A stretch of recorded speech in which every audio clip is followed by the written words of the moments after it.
Good morning. It's just so good to be back. It seems like it was a siege, and I'm hoping this is it. And Hoshana Rabbah, as you know, which is today, is supposed to be the very end of the penitential period, and this is it. This is when the gates get really locked.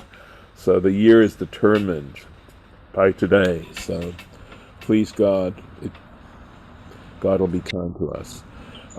Just another bit of information is that I got an email from Shira Beth Rosenshine, and I think she is hoping to join us once again, although it's Erev Yontif, and I don't get to see her today, but I'm certainly hoping that we will get to see her in the near future. Perhaps, Oh, who knows? Shira Beth on Thursday, perhaps. Who knows? hmm. That would be wonderful to be able to see her once again.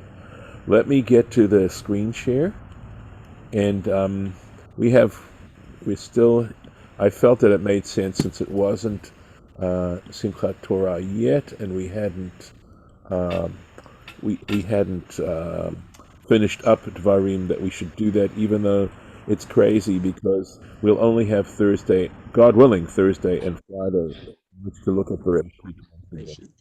So just the So way exciting. I know it is exciting. Starting again. It's always so exciting. Yes. All right, let's hope I can do this. Okay, so let me start off again with the bracha, just welcoming everyone who is watching this and thanking them for being part of this, and to know that they're always welcome. Baruch atah Adonai Eloheinu melech haolam asher kitshanu b'mitzvotav v'tzivanu la'asok b'divrei Torah. So, thank you. I Okay, so I have the arrow here, but I'm pretty certain that we did this little part here, or did we not? Midabrotecha, right? Did we not discuss this? I'm pretty sure that we talked about it. Yes. Okay, I don't think we did this far. I'm trying to. Okay, do you remember Rashi's point here? And that is because in the rest of this part here. Okay, sorry. I don't know what that happened there, but we'll try. Okay. Let's go here. Okay. Okay. Yisa midabrotecha. So the question is this crazy mem. Maybe that's what I'm thinking of, because we had another one, May Rivavot Kodesh, remember? And there was another mem that could have been understood. Remember? This May Rivavot could have been understood as from. And Rashi says, no, it is not. It is part of the shimush. It's part of the construction of the verb. So, yeah.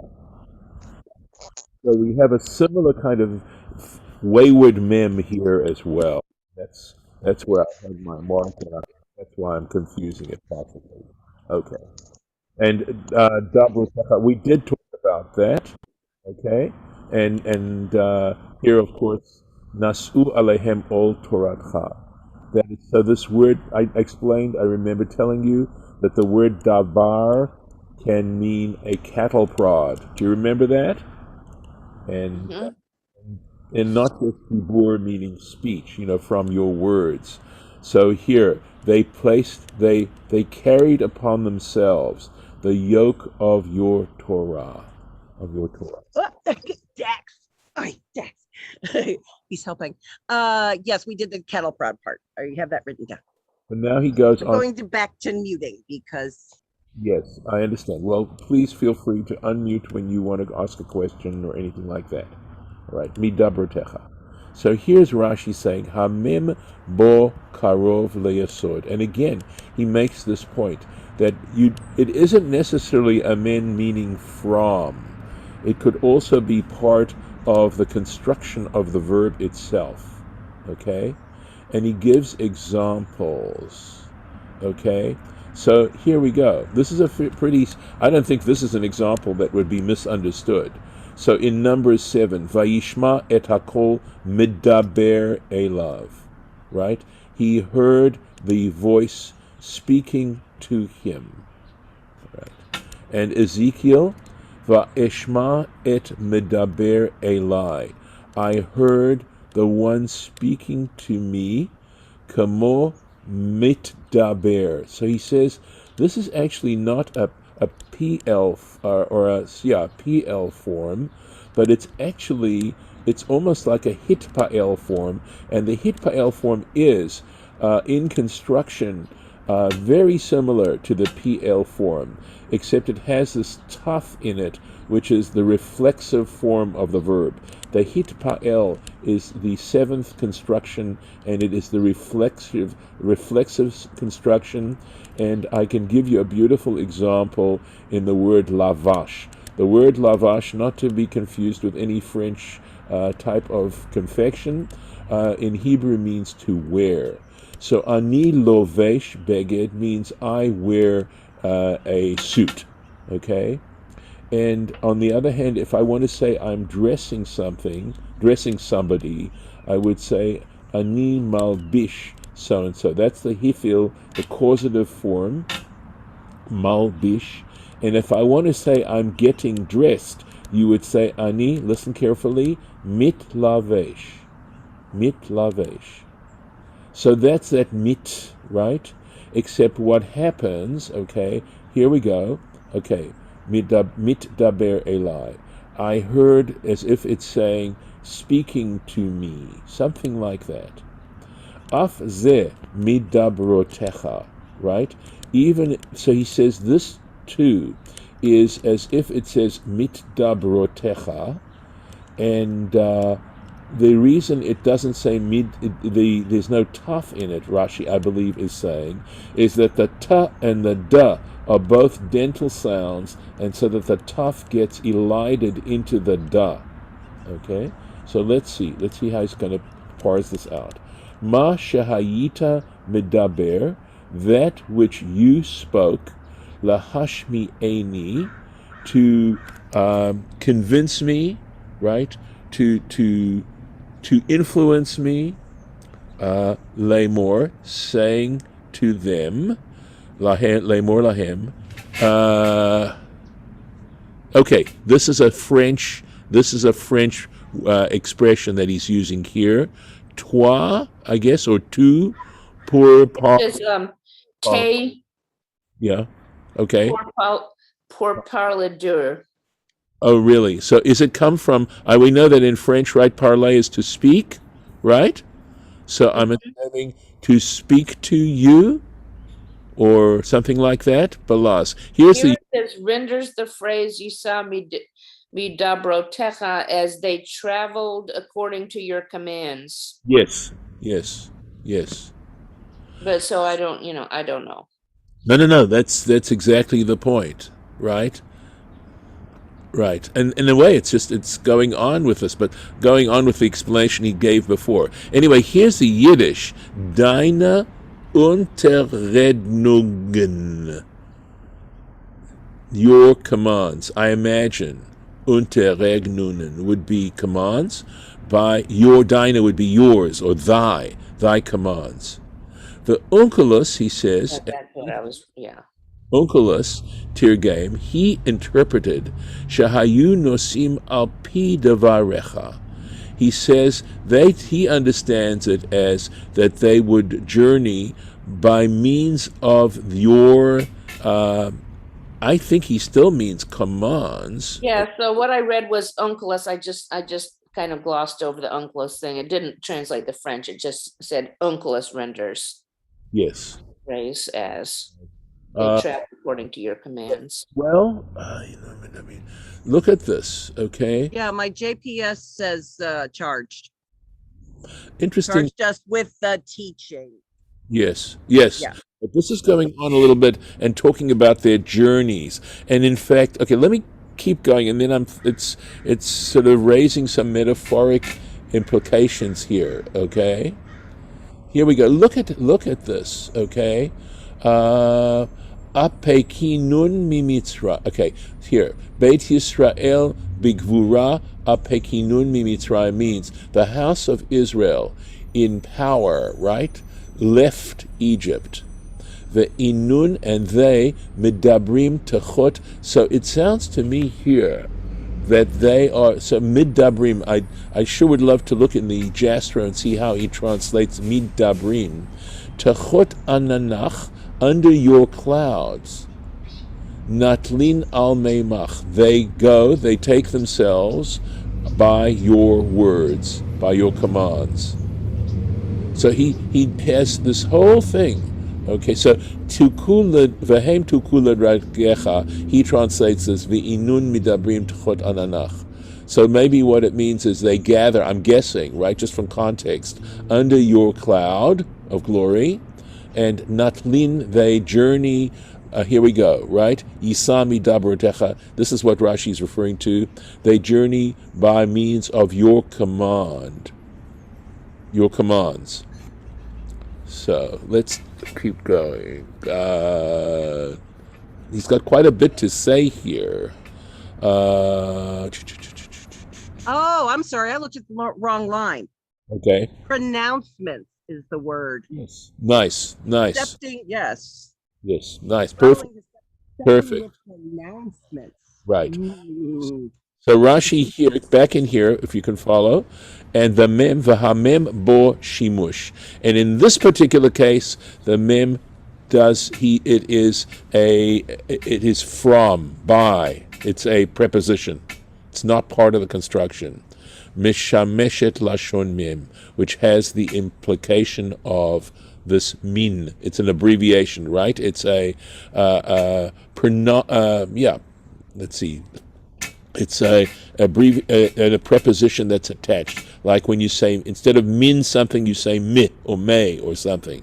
So there it's a preposition. Davar acher. Wow. He goes into another possibility. Remember, this is poetry. And we talked a little bit about poetry when we started this whole discussion of Vat Vezot Bracha. Okay, Davar acher. Af chovav amim. So that's the verse itself, right? So he says, Af chovev amim. So it sounds to me, even this, whatever this af means, right? Indeed, perhaps. Chovev amim. So amim are people. Chovev lechavev means to befriend, to have affection for, right? Affection. So it could be referring to God, but let's see what it's saying here. Af b'shavat chibatan shel ha'umot. He's so interesting. He's translating af chovev amim as even at the time when the nations showed an affection for you.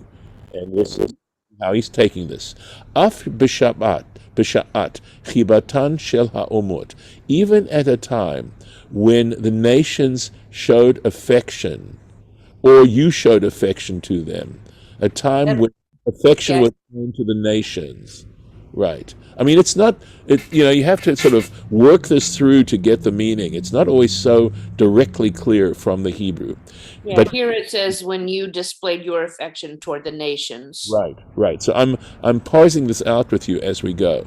Hir'ita lahem panim sochakot. So Rashi's clarifying it, that you showed to them, you displayed to them, panim sochakot. It's like it means like literally it means a happy face. But when you showed them favor, that's what it would mean.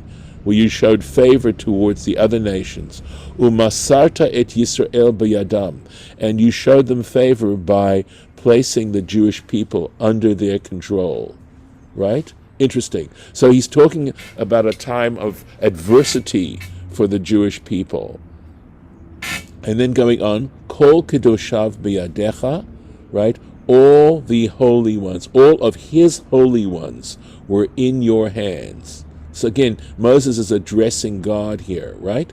Kol Tzadikehem V'Tovehem, all their righteous people. In other words, all the righteous people and the good people of the Jewish people, Davku Bacha, they still clung to you. Velo mashu acharecha, they did not withhold following you. They didn't, loosen their hold on you. Va'ata shomram, and you guarded them. Wow. Look at all that he gets out of the Hebrew in the main text. Huge. Vehem tuku leraglecha. Okay. So Lauren, what do you have for tuku?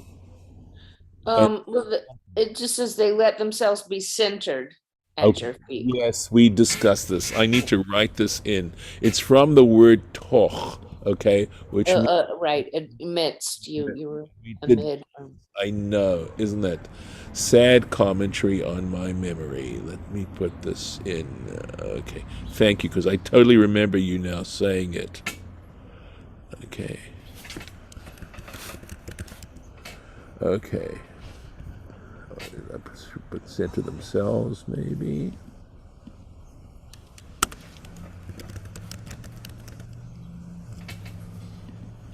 Okay. At your feet. So here we go. Vehem, look at this. Vehem mit amtzim, meaning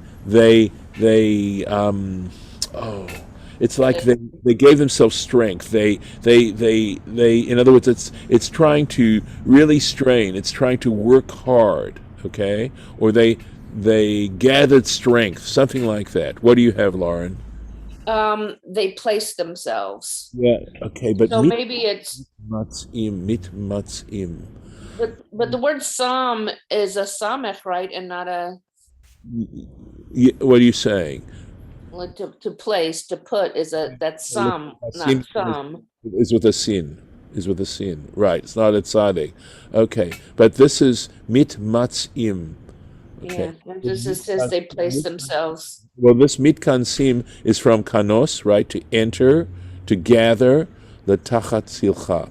So After that is right in the middle of and entered beneath. yes, underneath your shadow. Yeah. Your Yeah. Mhm. So, in other words, it's something to the effect of they gathered strength, they made an effort. That's what it's basically saying, I believe. They with effort, they took some trouble over this, okay, and gathered together under your shade. Yisa midabrotecha, right? They journeyed according to your words, something like that, if we want to go that way. Mekablim gezerotecha, they accepted your edicts.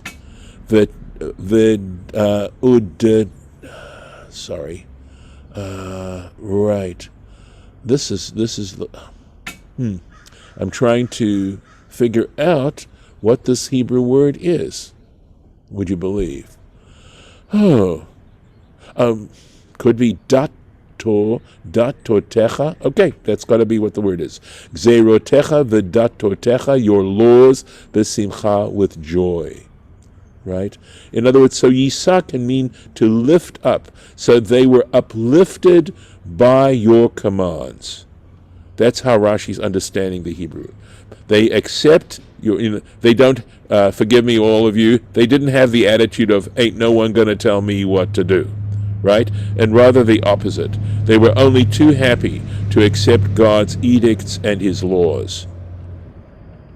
Ve'ele divreihem, and these were their words. In other words, the next verse is going to be the words of the Jewish people. So again, Moses is addressing God in these early verses of Zot HaBracha. Here we go. Famous passage they teach children. Torah tziva lanu Moshe. The Torah which Moses commanded us. Wow, there's a lot of It's also what we sing when we're like dressing the Torah. Oh, really? Okay. Torah tziva lanu Moshe. That's right. Torah tziva lanu. Absolutely. Rasha Kehilat Yaakov. It is the inheritance, okay, of the congregation of Jacob.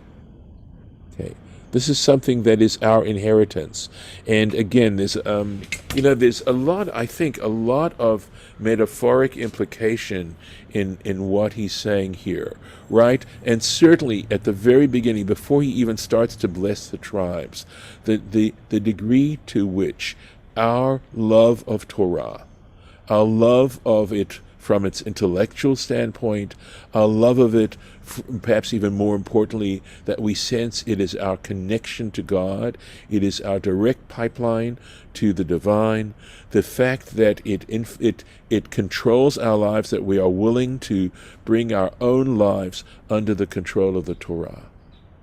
All those sorts of things that is being said here.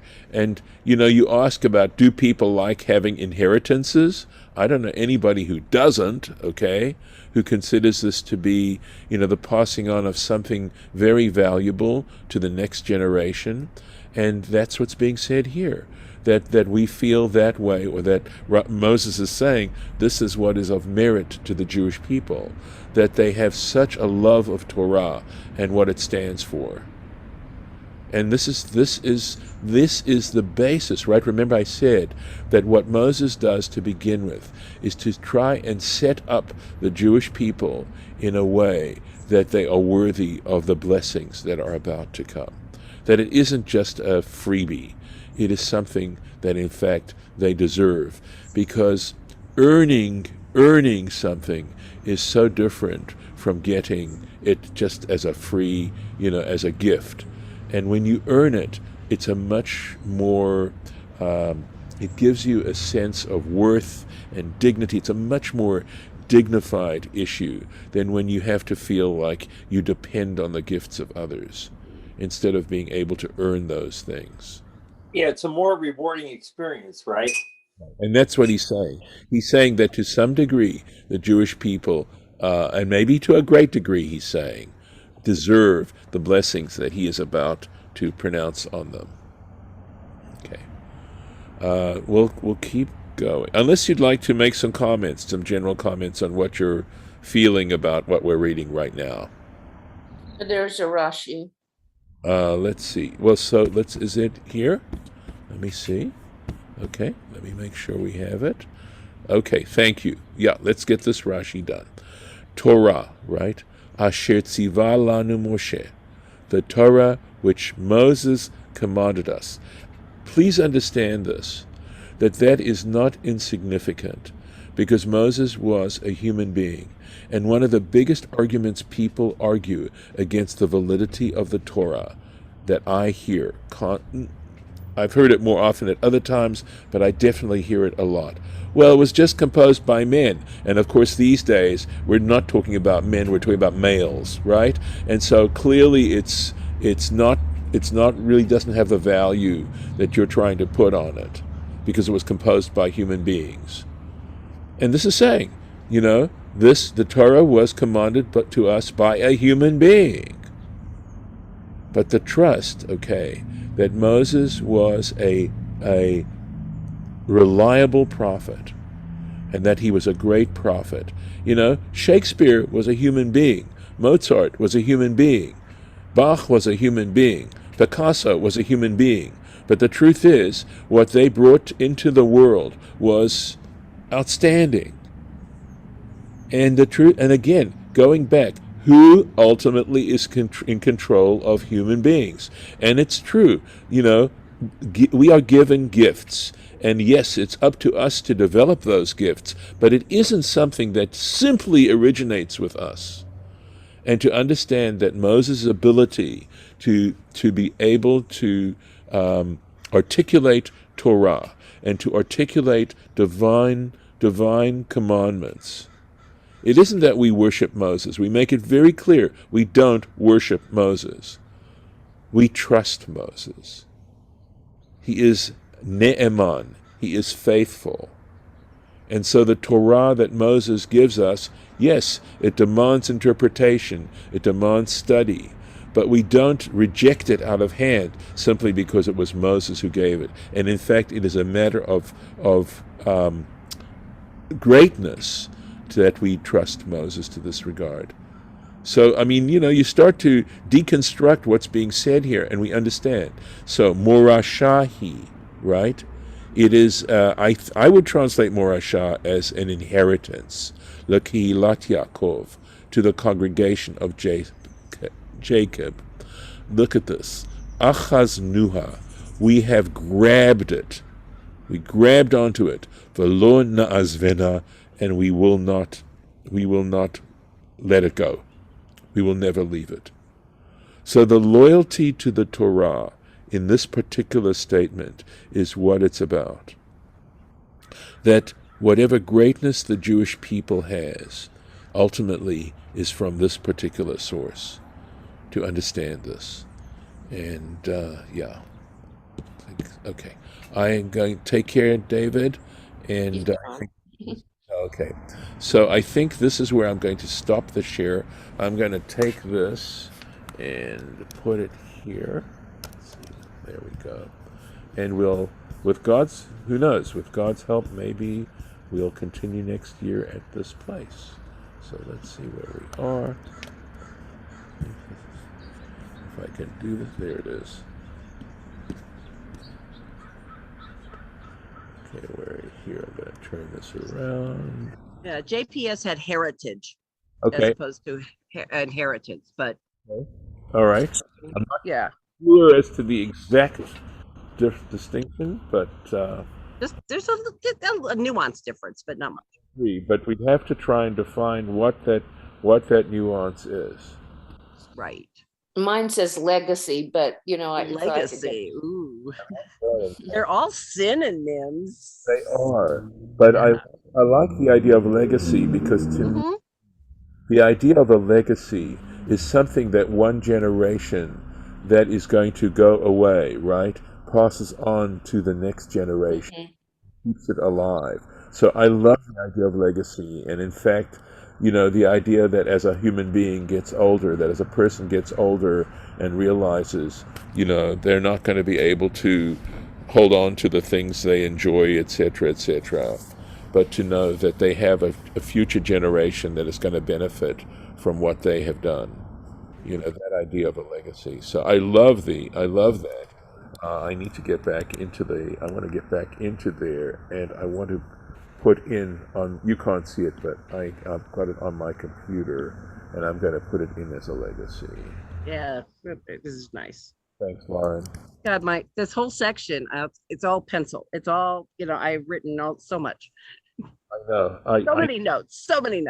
Right. Well, that's the When whoever inherits my Tanakh, they're gonna see so much stuff that they won't get. You have to hope. Yeah. Okay, I'm going to stop the recording and thank those who have followed us and hope they've enjoyed this.